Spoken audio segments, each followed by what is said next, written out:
అమెరికాలో ఘోర విమాన ప్రమాదం చోటు చేసుకుంది. అమెరికా యుద్ధ విమానం F-16 ఒక్కసారిగా నేలకూలింది. అయితే పైలట్ మాత్రం ప్రాణాలతో బయటపడ్డాడు. సౌత్ కాలిఫోర్నియాలోని ఎడారిలో యుద్ధ విన్యాసాల టైంలో ఈ ప్రమాదం చోటు చేసుకుంది. విమానం నేలను ఢీకొట్టక ముందే పారాచూట్ సాయంతో పైలట్ బయటికి దూకేశాడు. అంటే పైలట్ బయటికి ఇజెక్ట్ అయ్యాడు అంటారు. మనం చూస్తున్నాం స్క్రీన్ మీద, మీరు చూడొచ్చు. యుద్ధ విమానం నేలను తాకి F-16 ఒక్కసారిగా మంటల్లో కాలిపోవడాన్ని మీరు చూస్తున్నారు. ఒక పెద్ద బాంబ్ బ్లాస్ట్ అయితే ఎలాంటి ఒక విస్ఫోటనం జరుగుతుందో అలాంటి విస్ఫోటనం మీకు కనిపిస్తోంది. At the same time you can see pilot parachute సాయంతో క్రిందకు దిగుతున్నాడు. ఇజెక్ట్ అయ్యాడు ముందుగానే. F-16 ఇప్పుడు ఎందుకు అసలు నేల కూలింది అనే దాని గురించి విచారణ చేస్తున్నట్లుగా తెలుస్తోంది. అక్కడ యుద్ధ విన్యాసాలని ప్రాక్టీస్ చేస్తున్న సమయంలో ఇది జరిగినట్లుగా తెలుస్తోంది. గ్రూప్ ఆఫ్ ఫైటర్ జెట్స్ అక్కడ ఉన్నాయి. వాటన్నిటి ద్వారా అక్కడ ఉన్న వాళ్ళకి ట్రైనింగ్ ఇస్తున్నారు. యుద్ధ విన్యాసాలు కొన్ని ప్రాక్టీస్ చేస్తూ ఉన్నారు. ఆ సమయంలో ఈ ప్రమాదం జరిగినట్లుగా తెలుస్తోంది. ఇప్పుడు దీనికి సంబంధించి ఒక కమిటీని ఏర్పాటు చేసి ప్రత్యేక విచారణ జరుపుతున్నట్లుగా తెలుస్తోంది. మరోవైపు F-16 యుద్ధ విమానం ప్రపంచంలోనే అత్యంత టెక్నాలజీ కలిగిన, అడ్వాన్స్డ్ టెక్నాలజీ కలిగినటువంటి యుద్ధ విమానంగా పేరుంది. ఈవెన్ పాకిస్తాన్కి కూడా అమెరికా అవే యుద్ధ విమానాలను ఇచ్చింది. కానీ వాటిని కాంబాట్లో ఉపయోగించడానికి అవకాశం లేదు. కేవలం టెర్రరిస్ట్ ఆపరేషన్స్ మాత్రమే ఉపయోగించాలంటూ పాకిస్తాన్కి చెప్పింది. కానీ పాకిస్తాన్ 2019 సమయంలో భారతదేశం మీద F-16 ఉపయోగించడం, ఆ తర్వాత కొంత గందరగోళం జరగడం మనం చూసాం.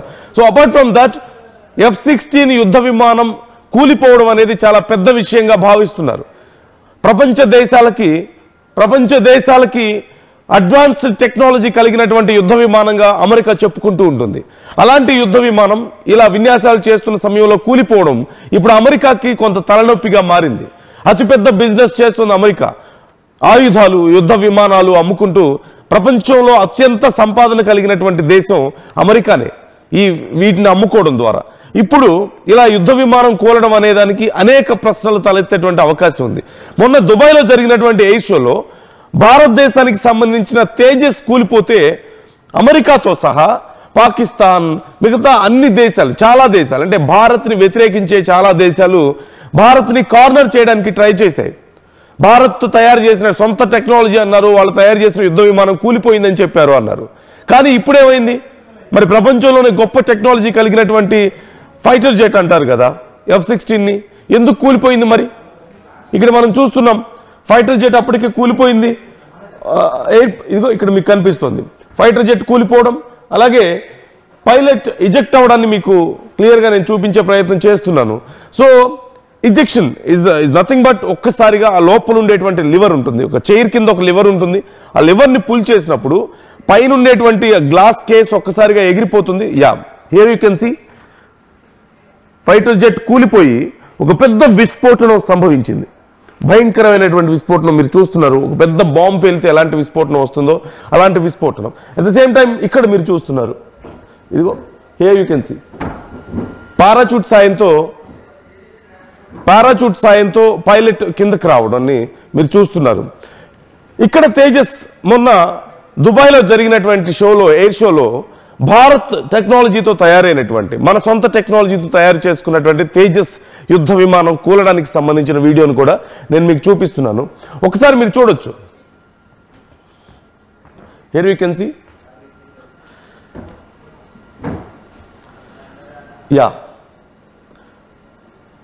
ఇక్కడ మీరు చూస్తున్నారు. కాకపోతే ఇక్కడ ఒక చిన్న డిఫరెన్స్, భారత్ యుద్ధ విమానం కూలడానికి ఇక్కడ F-16 కూలడానికి మధ్య ఒక చిన్న డిఫరెన్స్ కనిపిస్తోంది. ఇక్కడ పైలట్ ఇజెక్ట్ అయ్యారు, కానీ భారత్ యుద్ధ విమానం కూలుతున్న సమయంలో పైలట్ ఇజెక్ట్ అవ్వలేకపోయారు. ఒక చిన్న డిఫరెన్స్. 2 రీజన్స్ ఇక్కడ మనం మాట్లాడుకోవాలి. మొదటిది పైలట్ ఎలా సేఫ్గా బయటపడ్డాడు, రెండోది మరి ఈ రెండింటికి తేడా ఏంటి, కూలిపోయాయి కదా అనే దాని గురించి కూడా మనం మాట్లాడదాం. మొదటిది పైలట్ ఎలా eject అవ్వగలిగాడు. Ejection is nothing but అక్కడ సీట్తో పాటు ఒక్కసారిగా బయటికి రావడమే. పైన ఉన్నటువంటి కేస్ ఎగిరిపోతుంది, ఒక లివర్ ఉంటుంది సీట్ దగ్గర, అది లాగితే పైన ఉన్నటువంటి గ్లాస్ కేస్ ఒక్కసారిగా ఎగిరిపోతుంది టాప్. వెంటనే సీట్తో పాటు పైలట్ బయటకు వచ్చేస్తాడు. ఆ సమయంలో పారాచూట్ ఓపెన్ అవుతుంది, స్లోగా కిందకి దిగుతాడు.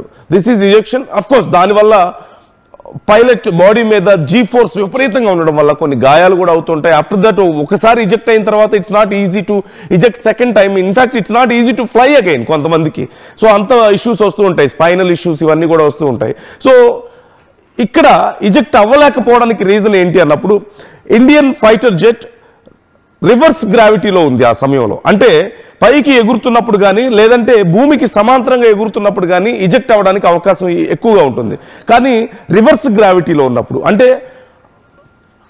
అప్పుడే ఒక పల్టీ కొట్టిన తర్వాత అదే పల్టీ కొట్టిన స్టేజ్లో కిందకి రావడం అంటే రివర్స్లో ఉండడం, భూమికి పాజిటివ్ గ్రావిటీలో రావడం అనేది చాలా కష్టమైనటువంటి సందర్భం ఇజెక్ట్ అవ్వడానికి. It's not easy to eject and double force ఉంటుంది, డబుల్ కాదు మోర్ ఫోర్స్ అనేది ఉంటుంది ఫైటర్ జెట్ మీద. And with in fraction of సెకండ్స్లో భూమిని చేరే అవకాశం ఉంటుంది. సో దట్స్ ద రీజన్ ఆ సమయంలో ఇజెక్ట్ అవ్వలేకపోవడానికి. సో పైలట్ కూడా ప్రాణాలు కోల్పోవడం మన bad luck. At the same time ఒక్కసారి ఈ రెండు ఎలా జరిగాయి అనేది నేను మీకు చూపిస్తున్నాను. After that we can discuss. మన తేజస్ కూలిపోయినప్పుడు ఎందుకు రాజకీయం చేశారు? మరి F-16 కూలిపోయింది కదా, ఇప్పుడు F-16 కూలిపోయింది. What they can answer now? ఏం చేయబోతున్నారు మనం మాట్లాడదాం. బట్ ఒకసారి మీకు అక్కడ ఉన్నటువంటి జరిగినటువంటి ఆ యాక్సిడెంట్ని చూపిస్తాను ఫస్ట్.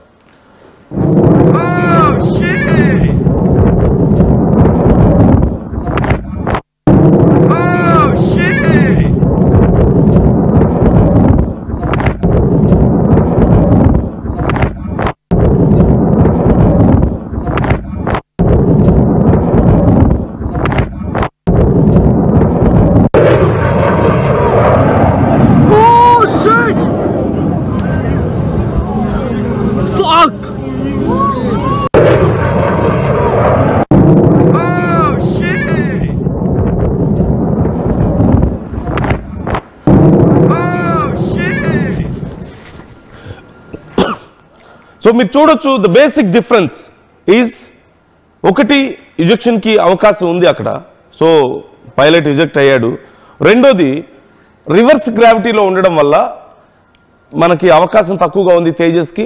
F-16 కూలిపోయింది. ఇంకా F-16 డైరెక్ట్ క్రాష్ అనేది మనకు కనిపిస్తుంది. ఒక యాంగిల్లో వచ్చేసి డైరెక్ట్గా భూమిని ఢీకొట్టినటువంటి పరిస్థితి కనిపిస్తుంది. సో బట్ వై ఎందుకు జరిగింది అనేది ఇప్పుడు కమిటీ వేసి అక్కడ విచారణ చేస్తున్నట్లుగా తెలుస్తుంది. ఇప్పుడు రాజకీయాల గురించి ఖచ్చితంగా మాట్లాడాలి. మన తేజస్ కూలిపోయినప్పుడు అంత పెద్ద రాజకీయం చేశారు కదా, అమెరికా దీని గురించి మాట్లాడింది. అఫ్కోర్స్ అమెరికా నుంచి కొంత సహాయం కూడా అందింది మనకి. అక్కడి నుంచి ఒక టీంని పంపించారు, ఎందుకు జరిగింది ఏంటి అనే దానికి సంబంధించి విచారణలో మనకి హెల్ప్ చేయడానికి. But apart from that Pakistan కానీ ఇతర కొన్ని దేశాలు మన దేశం గురించి రాజకీయం చేస్తున్నాయి. ఇవే F-16 ఇప్పుడు పాకిస్తాన్ కూడా యూజ్ చేస్తుంది. పాకిస్తాన్కి అమెరికా అమ్మింది. కొన్ని వేల కోట్లు పెట్టి పాకిస్తాన్ అప్పు చేసి మరీ F-16 కొనుక్కుంది. మరి సరే తేజస్ మొన్న కూలిపోయింది కాబట్టి మాట్లాడారు. ఒక్కసారి ఇలాంటి ఒక క్రాష్ జరిగింది, మన సొంత టెక్నాలజీతో జరిగినటువంటి తయారు చేసుకున్న ఫైటర్ జెట్ ఒక్కసారి కూలితే ఇంత పెద్ద గందరగోళం చేశారే. F-16 ఇప్పటి వరకు ఎన్ని కూలిపోయాయి, ఎన్ని యాక్సిడెంట్స్ అయ్యాయి తెలుసా? 233 F-16 ఫైటర్ జెట్స్ ఇప్పటి వరకు కూలిపోయాయి. అందులో 150 మందికి పైగా పైలట్స్ ఇప్పటి వరకు ప్రాణాలు కోల్పోయారు. అంటే బయటపడ్డ వాళ్ళు అతి తక్కువ మందే, ఎక్కువ మంది బయటపడలేకపోయారు, ఇజెక్ట్ అవ్వలేకపోయారు. Lot of reasons. యుద్ధంలో జరిగినాయా, విన్యాసాలు చేస్తున్నప్పుడు జరిగినాయా అనేది పక్కన పెడితే ప్రపంచంలోనే గొప్ప ఫైటర్ జెట్ అని చెప్పేసి బిల్డప్ ఇచ్చుకుంటున్నారు కదా. మరి ఎందుకు కూలిపోతున్నాయి?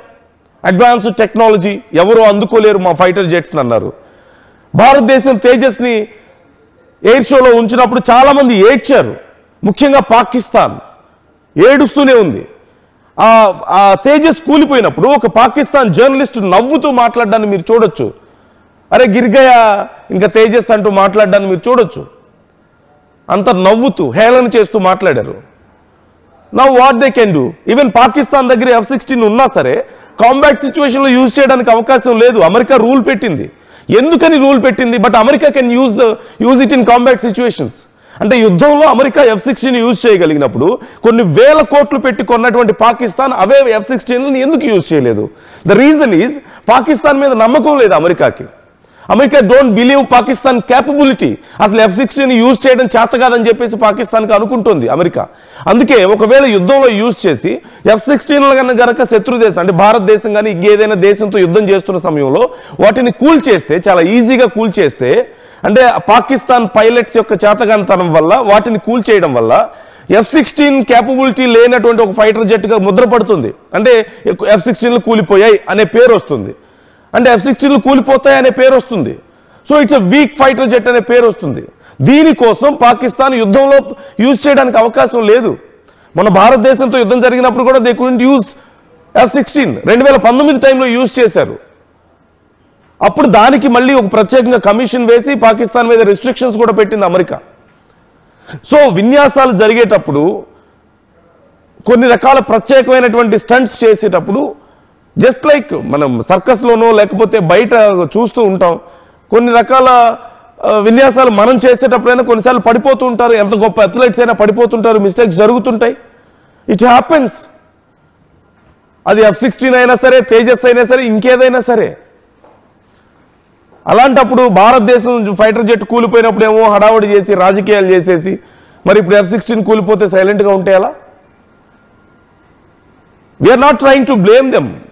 We are asking them to realise. ఎవరికైనా కామన్ ఈ సిచ్యువేషన్స్ అనేవి.